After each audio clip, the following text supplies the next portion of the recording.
The newsday continues here on One News Now. I'm Riza Diaz. President Bongbong Marcos has left for Indonesia and Singapore, his first state visits as president. Now, what can the public expect from these trips? Joining us over the phone is independent international security studies expert, Professor Rommel Banlaoi is joining us. Professor Banlaoi, good afternoon. Good afternoon. Sir, would like to get your reaction and perhaps enlighten us on why Indonesia and Singapore are the first countries to be visited by President Marcos.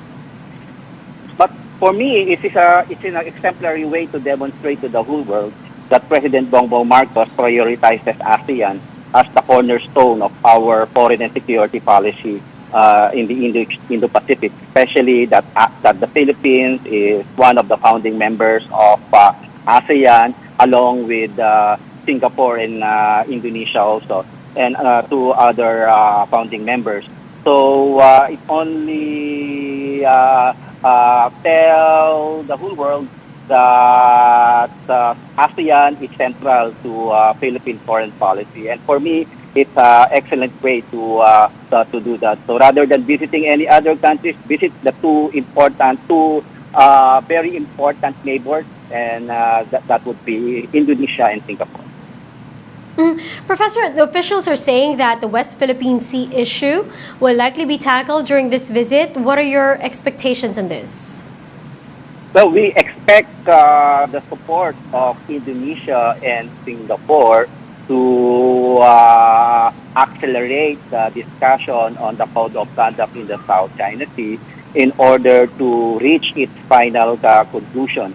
Remember, the negotiation on the COC was delayed because of the pandemic, and President Bongbong Marcos' visit to Indonesia and Singapore will be very important because these two countries are most vocal members of ASEAN when it comes to the negotiations on the COC.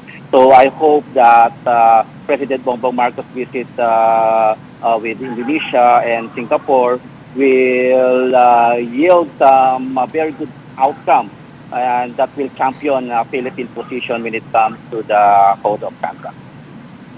Sir, there's also this so-called plan of action with Indonesia.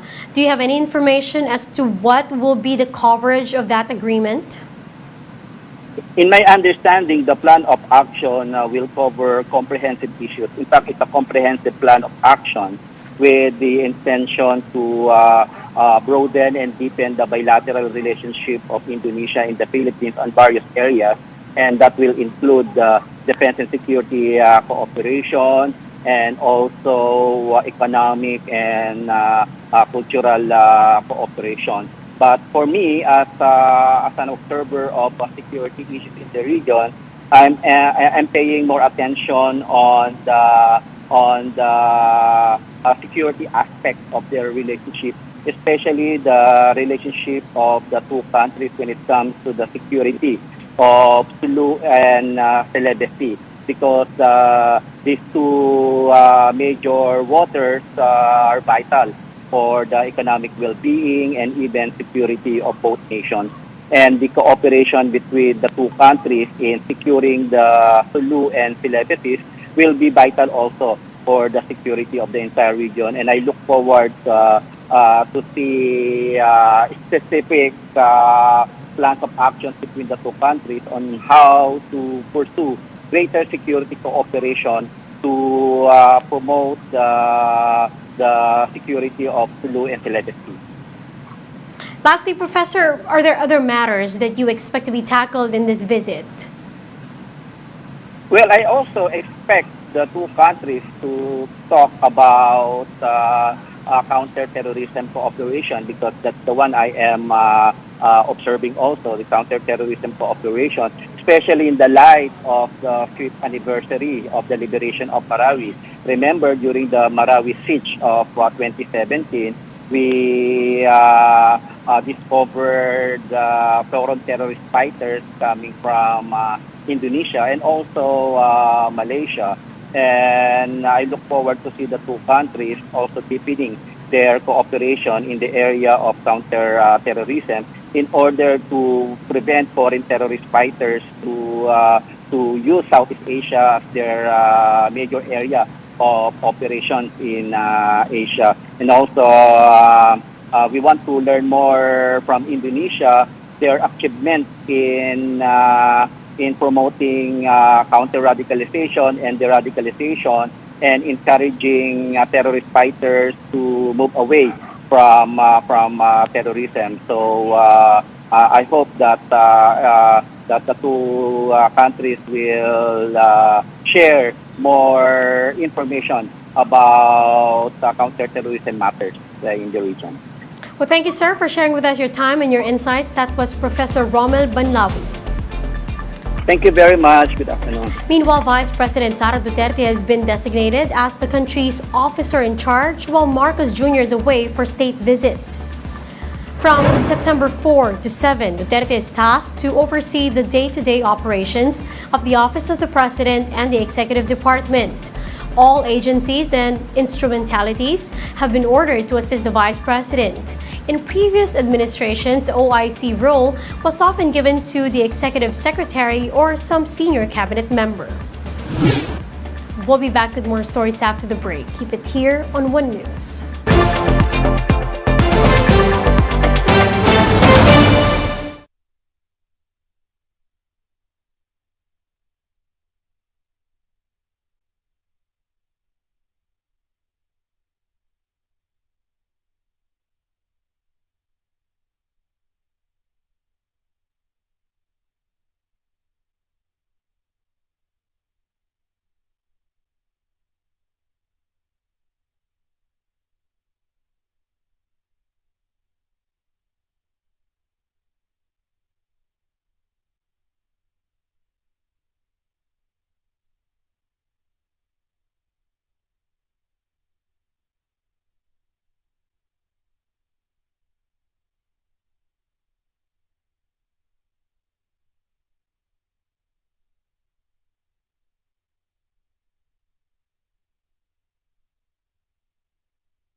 You're still watching One News Now. I'm Riza Diaz.